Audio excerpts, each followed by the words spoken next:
Hello dear student, आज हम discuss करने जा रहे हैं D pharma second year subject land ethics chapter 3।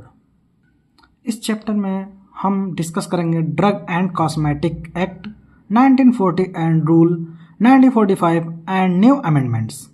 जो भी ड्रग एंड कॉस्मेटिक एक्ट के जो भी अमेंडमेंट्स हुए हैं, उसके जो नियम हैं या जो भी उसमें चीज़ें आती हैं, कैसे हमें दवा बनाना है, कैसे किसको लाइसेंस देना है, जो भी हमारा फार्मेसी है, जो भी कमीशंस है, इसको हमें कॉस्मेटिक एक्ट्स हैं, इन सबको जो भी हमारे ड्रग से रिलेटेड जो भी चीज़ें हैं उन्हें हमें कैसे रेगुलेट करना है, कौन कौन सी रेगुलेटिंग बॉडीज़ होंगी, कैसे उसे हम रेगुलेट करें, कैसे उसको हम चलाएंगे, किस तरीके से हमें लाइसेंस मिलेगा दवा बनाने के लिए, दवा बेचने के लिए या फिर उसे ले आने के लिए।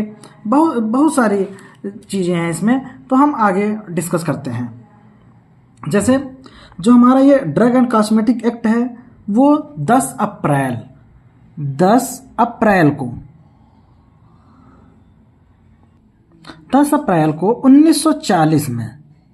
1940 में विधानमंडल में ये पारित किया गया था।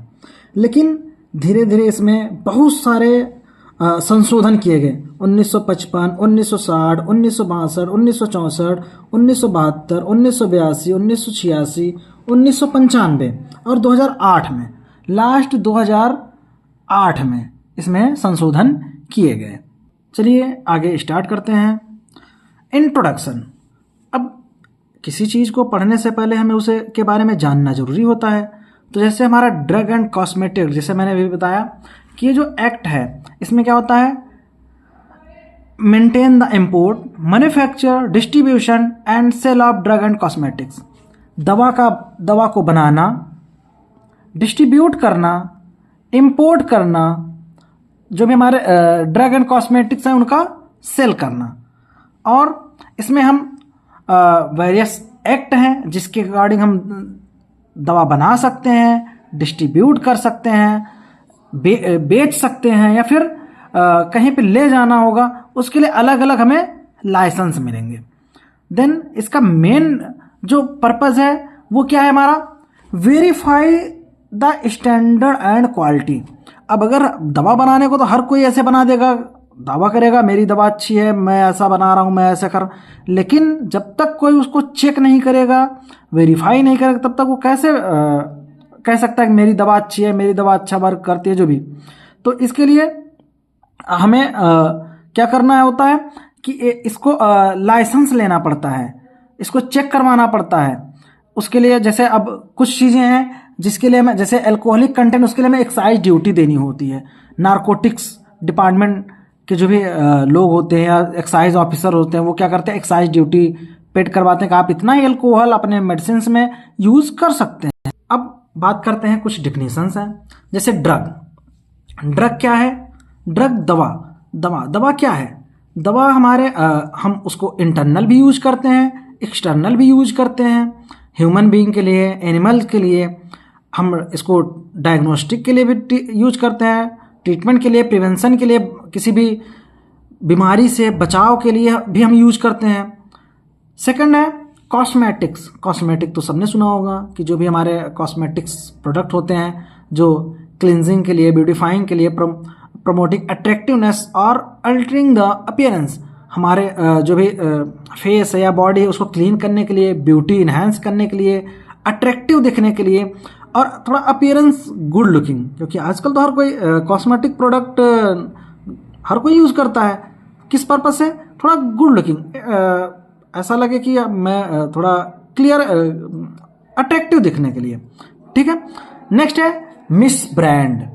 मिस जैसे नाम से ही पता चला, मिस ब्रांड, मिस मतलब मिस यूज करना।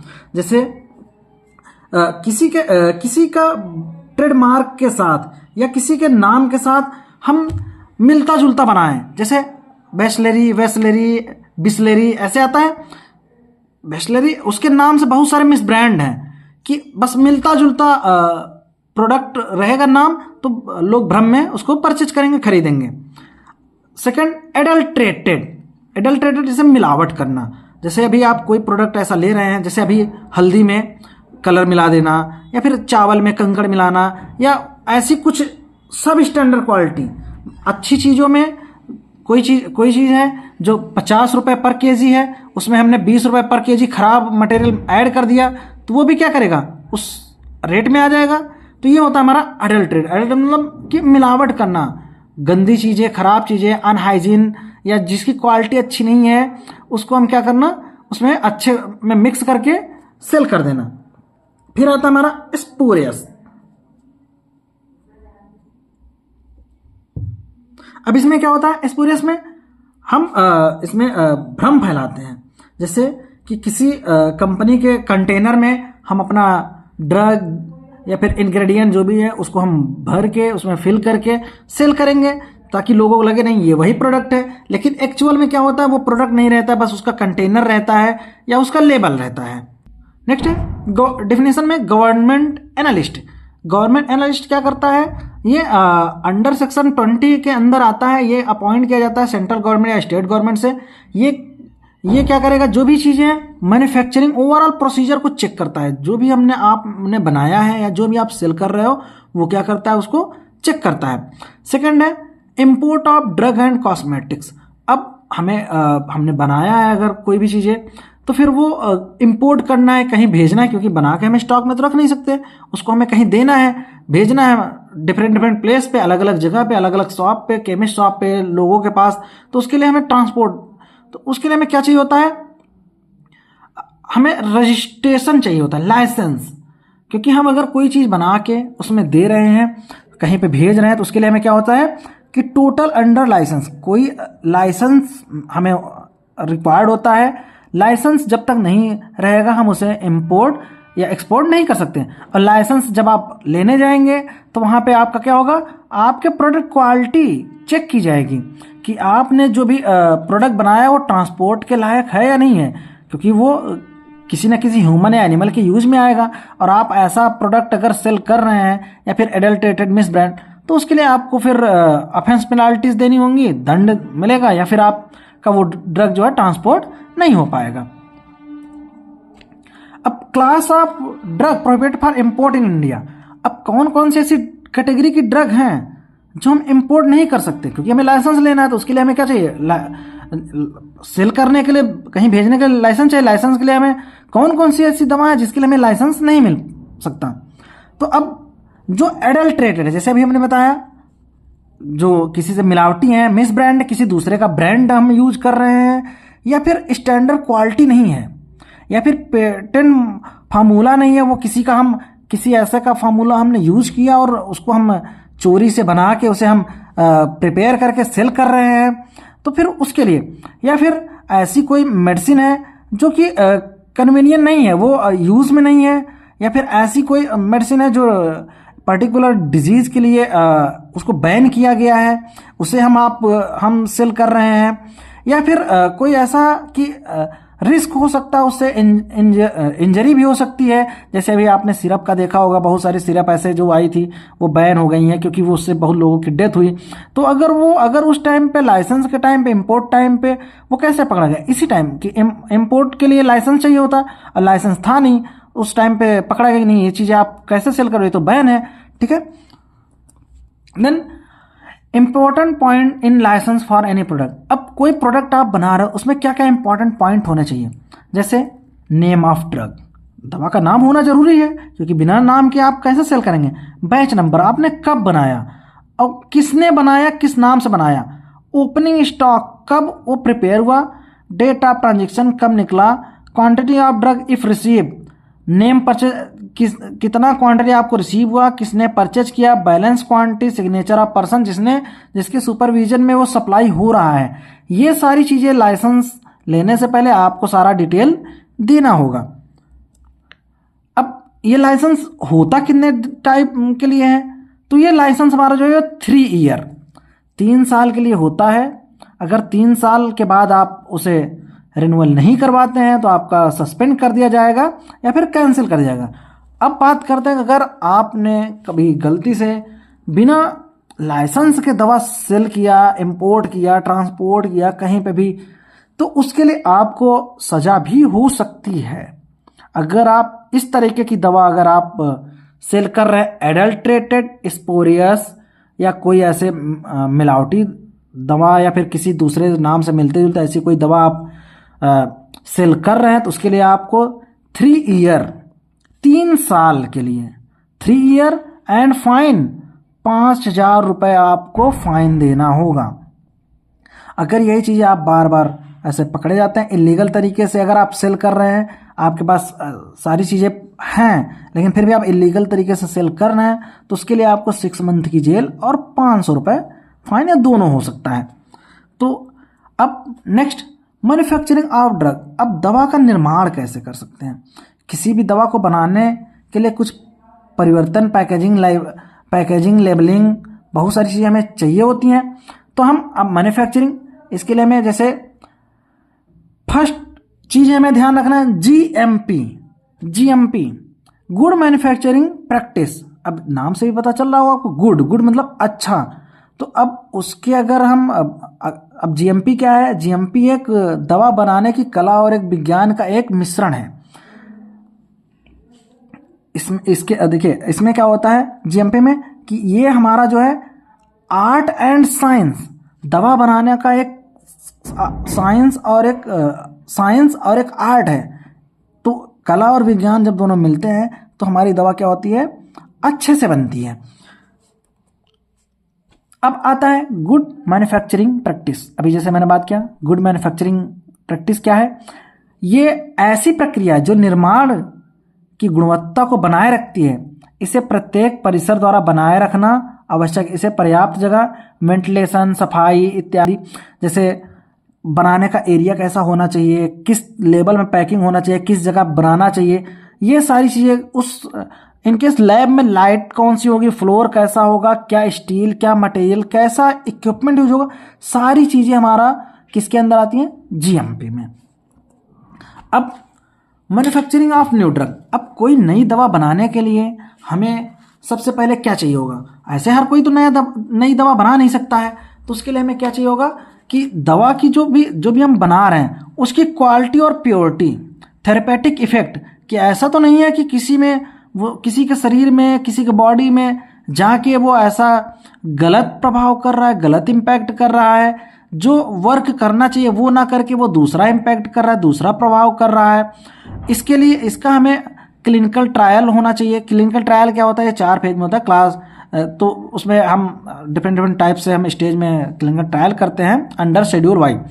तो उसमें क्या होता है कि हम अलग अलग, ये 15 ईयर तक, हम 15 ईयर का ड्यूरेशन होता है, 15 साल तक हम ट्रायल करते हैं किसी भी ड्रग का, नई ड्रग मार्केट में लाने से पहले। तो क्या होता है कि अगर जो भी उसमें कमियां अगर आ रही हैं तो उसको हम उस टाइम पे क्या करें? सुधार सकें। अब बात करते हैं लोन लाइसेंस।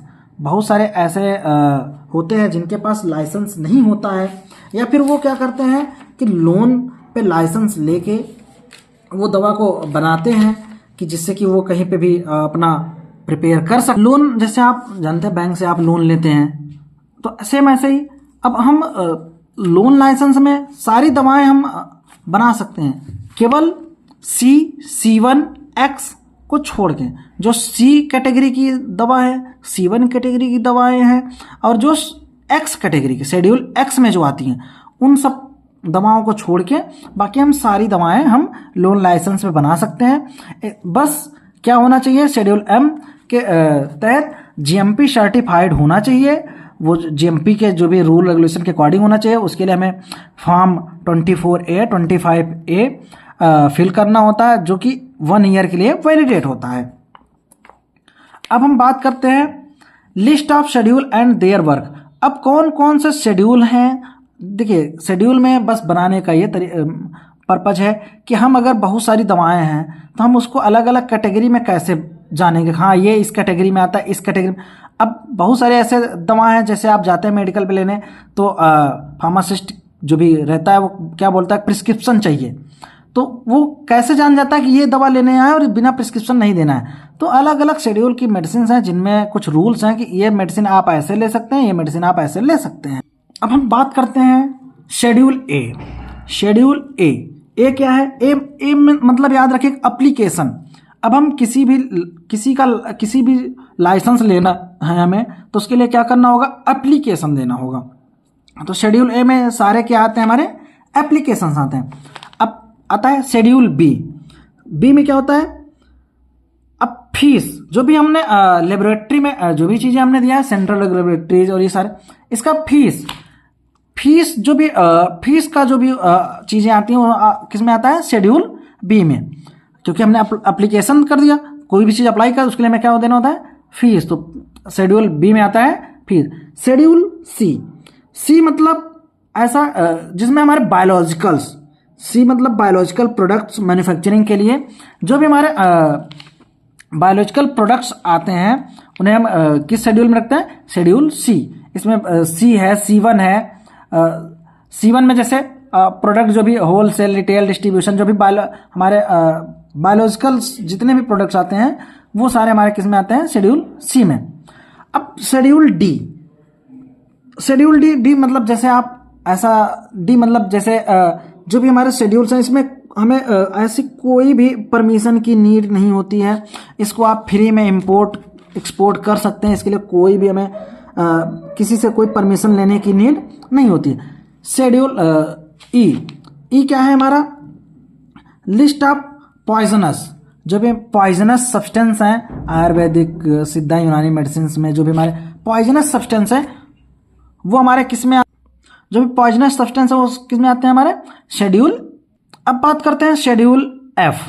शेड्यूल एफ जैसे कि अभी आप देख रहे हैं, blood bank and preparation of blood component, जो भी हमारे ब्लड कंपोनेंट या फिर इंजेक्शन जो आते हैं, जैसे bacterial injection, living animals, standard diagnostic, जो भी हमारे सर्जिकल चीजें आती हैं वो सारे हमारे किस में आते हैं, शेड्यूल एफ में। अब बात करते हैं शेड्यूल जी। शेड्यूल जी में, जी मतलब जैसे ग्रोथ कैसे होती है, हार्मोन्स से। तो हमारे शेड्यूल जी में जितने भी हमारे हार्मोनल प्रोडक्ट्स होंगे वो सारे हमारे किस में आएंगे, शेड्यूल जी में। एच, अब शेड्यूल एच मतलब जैसे होता है ना कि कहते हैं कि बहुत ही हरामी है, हरामी मतलब कि उसको बहुत रोकथाम करने की जरूरत है। तो शेड्यूल एच मतलब कि बहुत रोक टोक। शेड्यूल एच की जो भी ड्रग होती है वो बिना प्रिस्क्रिप्शन के आपको नहीं मिलेंगी। तो जैसे अब कहते हैं ना कि रोकथाम करो इसको, बहुत ज़्यादा बदमाश है ये है, तो एच मतलब आप ऐसा रिलेट कर सकते हैं, एच शेड्यूल एच। प्रिस्क्राइब जो भी ड्रग होती है हमारी वो किस में आती है, शेड्यूल एच में। शेड्यूल जे में ऐसे एलिमेंट आते हैं जो जिनका जो न मतलब प्रिवेंट और क्योर में ऐसा यूज नहीं होते हैं, वो ड्रग में नॉट प्रिवेंट एंड क्योर। अब बात करते हैं शेड्यूल के। शेड्यूल एच एंड एक्स के अलावा जितनी भी ड्रग्स होती हैं मैन्युफैक्चरिंग के लिए वो सारा हमारा किस में आता है, शेड्यूल के में। अब बात करते हैं शेड्यूल एल मतलब लेबोरेटरी। इसमें हमने जैसे बात किया गुड लेबोरेटरी प्रैक्टिस, इसमें जो भी प्रेमाइसेस है, जो भी इक्विपमेंट्स हैं, जो भी रिक्वायरमेंट है वो किस शेड्यूल में हमें मिलेगा, शेड्यूल एल में। देन शेड्यूल एम क्या है, जो भी हमारे गुड मैन्युफैक्चरिंग प्रैक्टिस, जैसे अभी हमने बताया ना कि उसके लिए क्या क्या चीज़ें अभी हमने आगे डिस्कस किया था, M1 M2 M3 जो भी ये सारे उसकी में आ जाएंगे कि जो भी हम जो भी जैसे चीज़ें बनाना है हमें किस किस तरीके की नीड होगी, क्या क्या कैसा लेआउट होगा, कैसा एरिया होगा, क्या क्या रिक्वायरमेंट होनी चाहिए, कैसा एरिया हमें इन्वायरमेंट चाहिए प्रिपेयर करने का, क्या क्या ग्लासवेयर, सारा हमारा लाइटिंग कैसी होनी चाहिए, सारा हमारा किस में आएगा, शेड्यूल एम। शेड्यूल एम मतलब manufacturing. N means new pharmacy open करने के लिए हमें जो भी इक्विपमेंट्स चाहिए मिनिमम जो भी रिक्वायर्ड है रनिंग करने के लिए वो सारे हमारे किस में आएंगे, एन में। अब बात करते हैं O, standard for disinfectant fluid.